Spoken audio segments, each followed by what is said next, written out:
Hello, everyone. Happy holiday season, and welcome to the Center for Spiritual Living, Victoria. My name is Carrie Hunter, and I'm the spiritual director of the center, and it's a pleasure to have you here with me today online.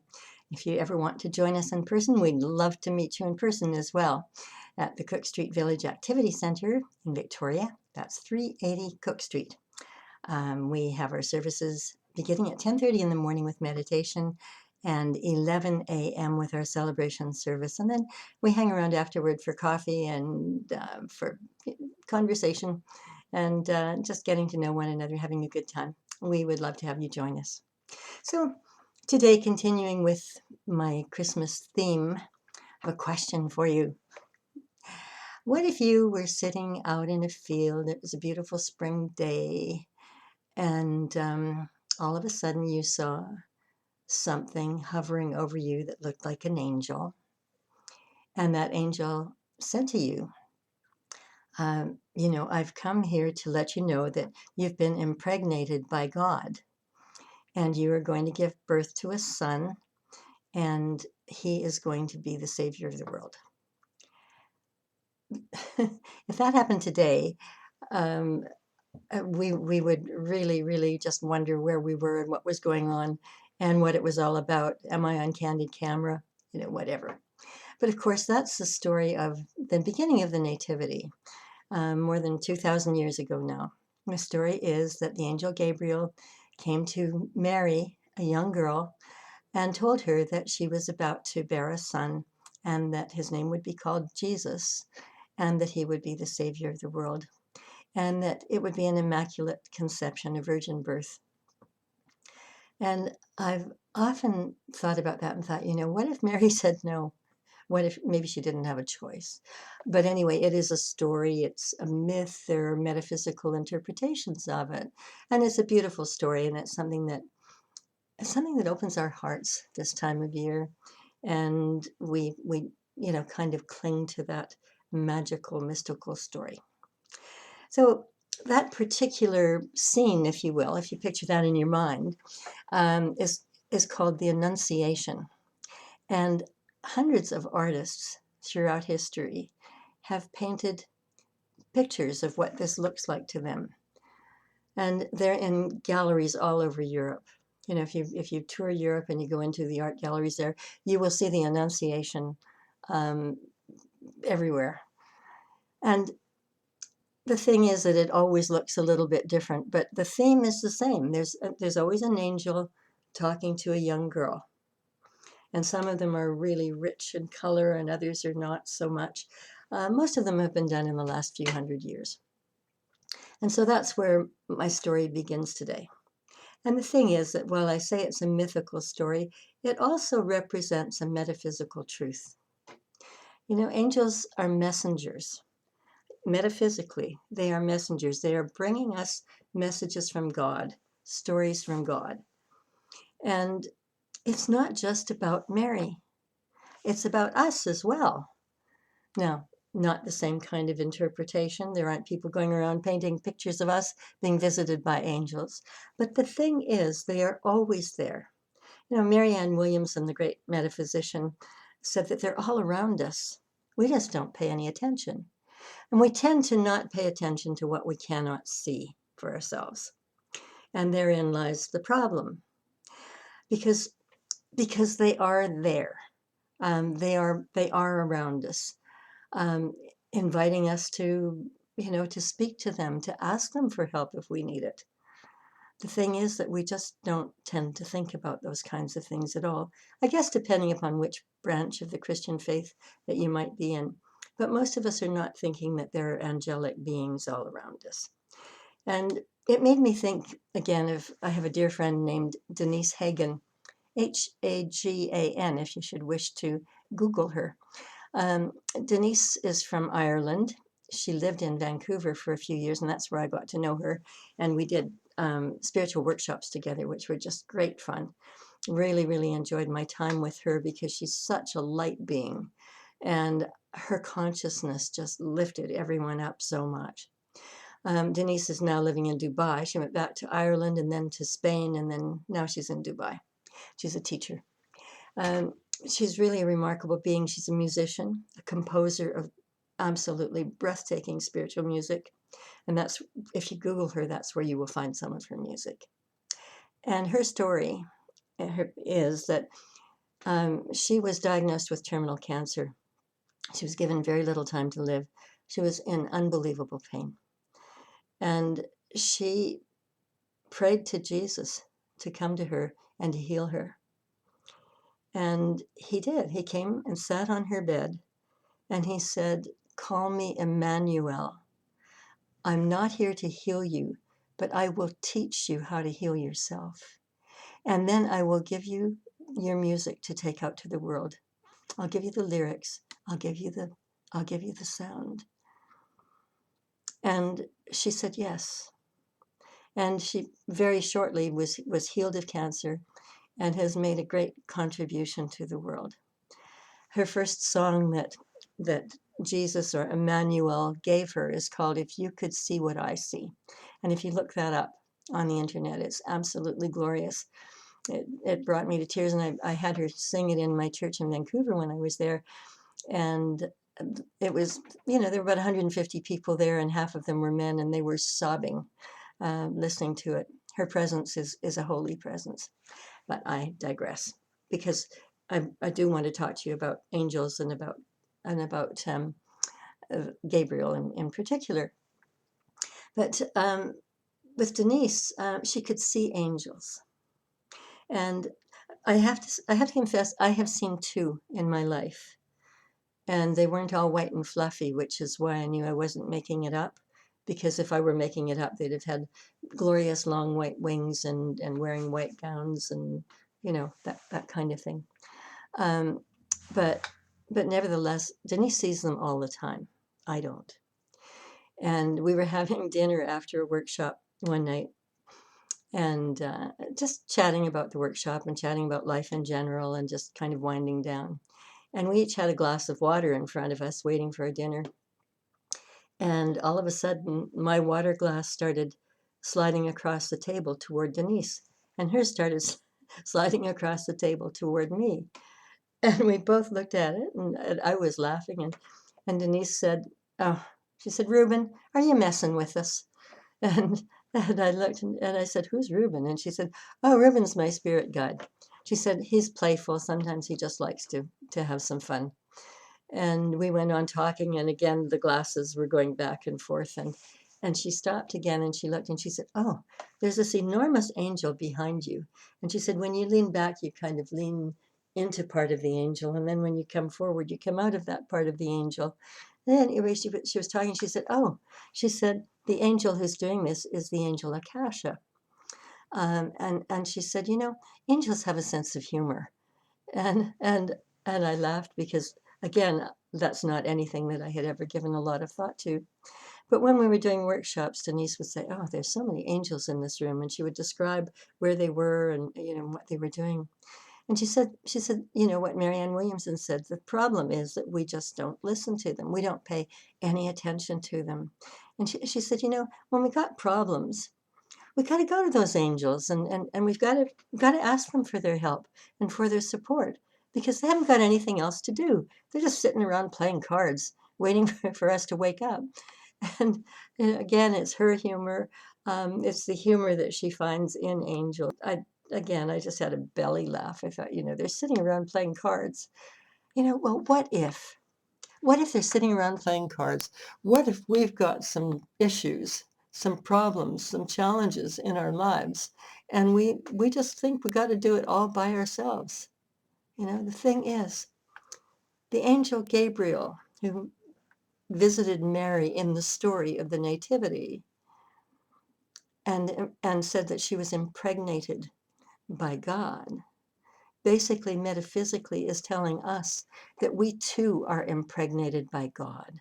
We were impregnated at birth by God, with God, and that this intelligence, this amazing power, was placed in us at birth.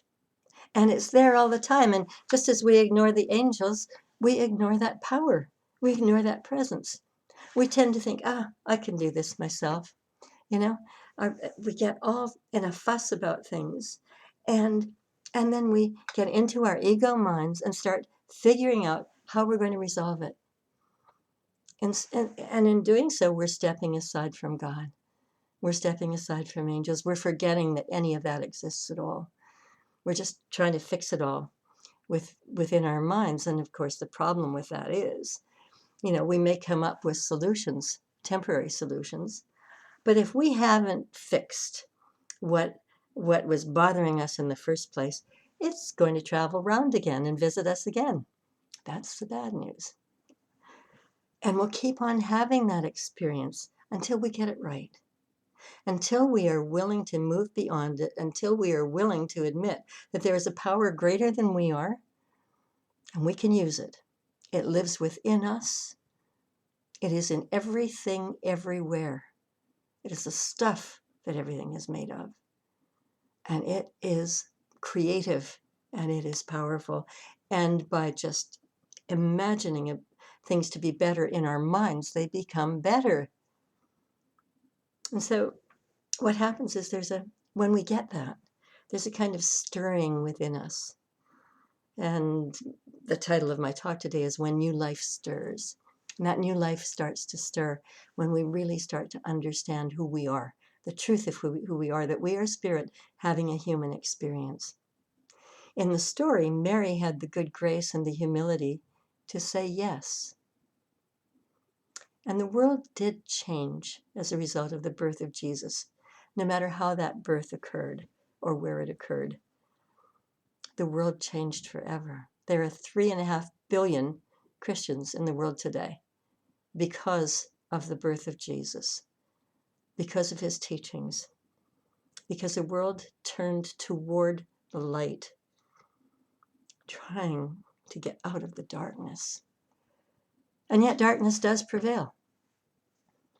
And it's ours to do something about it. We can no longer avoid looking at who we are. We are here for a purpose. We're here to remember that truth. And we're here to understand that every moment there are angels around us who are heralding a new beginning, a rebirth of our scattered lives. When we have challenges, we always have a choice. We have a choice about how we're going to deal with them. We're just going to take it on ourselves because we're bigger than God. At least that's what we're saying arrogantly when we say we've got to do it all by ourselves. Or we're going to turn it over to a higher power. And we're going to listen for that advice. We're going to listen for the messages from the angels. And we're going to figure out from that which way to go. And then we need to make a choice about whether we're going to follow it or not. We're very complicated beings, no question about it. But do we really want to have our challenges and our problems going round again?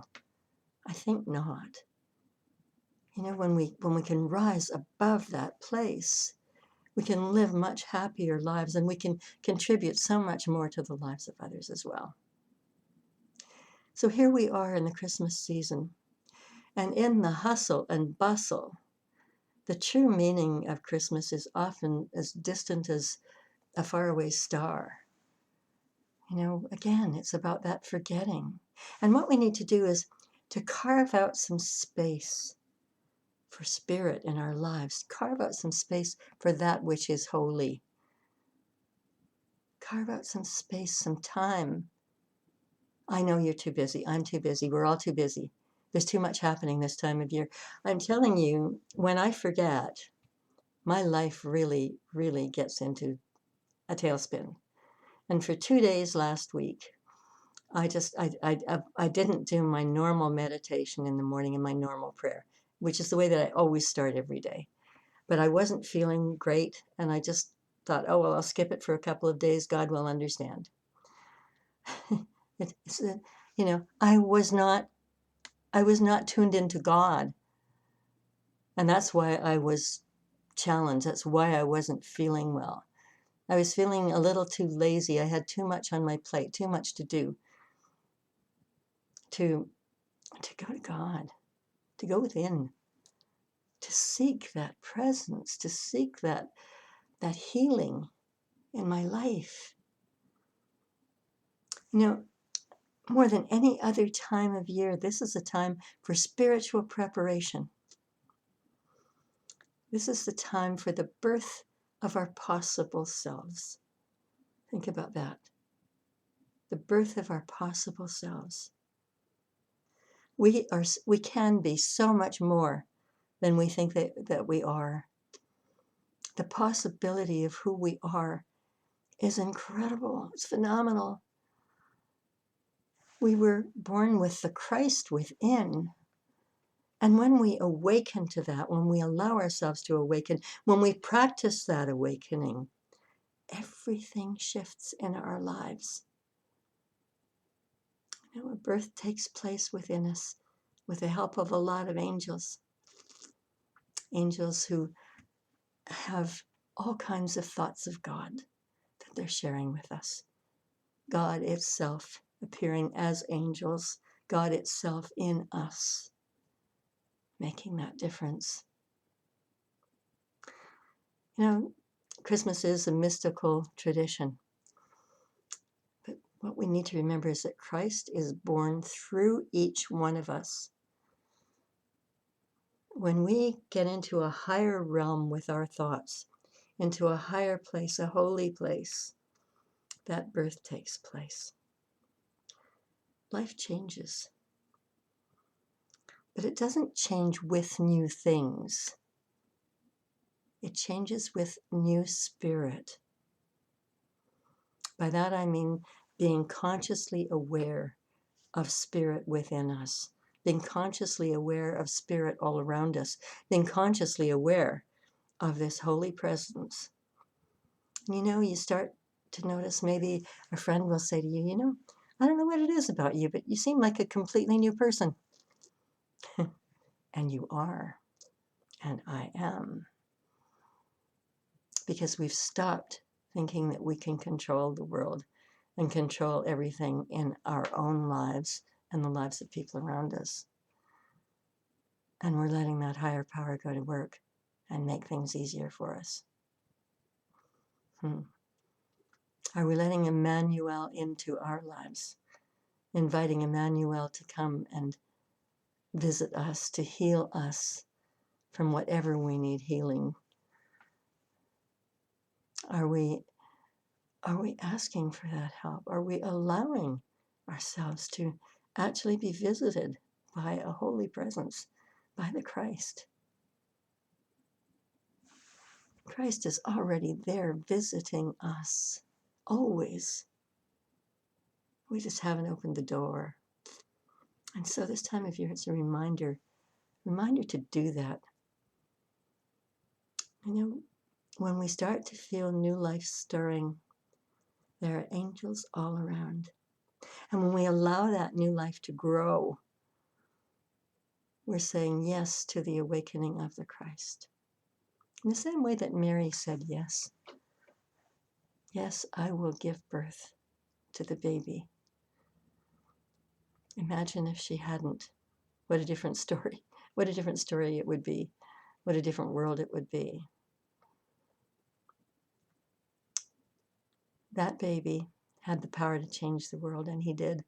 It's been changed forever because of his birth. And so we honor that.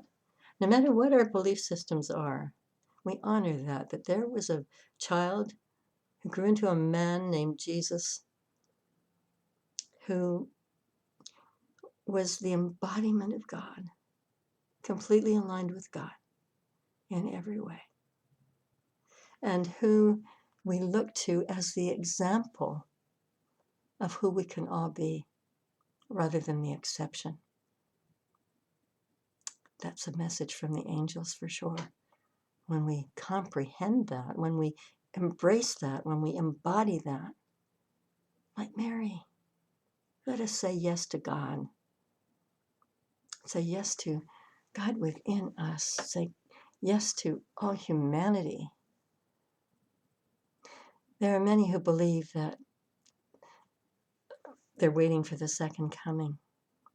Well, the truth is, we are the second coming, like it or not. We are the second coming because we have the Christ within us, just waiting to be awakened. like the angels sitting around playing cards.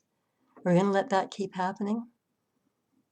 Or are we going to fully embrace the richness of this story, knowing that while it is largely metaphorical and it is metaphysical, that it is also about us. And it's about how we can shift ourselves and how each of us, and individually and collectively, can do our bit to change the world forever. Let that new life stir and let it grow and blossom this Christmas season. I wish you all the happiest of holidays, and I hope that I'm able to welcome you in person sometime in the new year at our center on Cook Street, 380 Cook Street, Center for Spiritual Living in the Cook Street Village Activity Center. Again, Sunday mornings, 10:30 a.m. for meditation and 11 o'clock for our celebration service. Lovely to have you with us, and we really look forward to seeing you again, either online or in person. We're a fun-loving group, and we have great music, and we have a lot of wonderful people who get together on Sundays. So come and join us. Bless you all. If you'd like to know more about us, check out our website at www.cslvictoria.org. You can also make a donation there if you wish, through PayPal or on your credit card, or you can make a donation by sending one by e-transfer to donate@cslvictoria.org. It's that time of year. We do issue tax receipts, and so if you're looking for a tax receipt, think of us. And we are also a tithing center, and we tithe to things in need. And as some of you know, if you've been watching this, we have raised a tithe to go to the BCSPCA to help out during this time of troubles after the floods that have happened in the province that are just so devastating. And I also ask you to pray for those people who are afflicted by this. And today, as I'm recording this, I learned that there have been tornadoes in 6 states in the United States with many, many people killed, an entire city wiped out. Let us pray for those people, that they have the courage and the power within to emerge out of this and to heal their lives and to stay in a place of grace with all of the help that they need to get there. Thanks for being with me. See you soon, and so it is.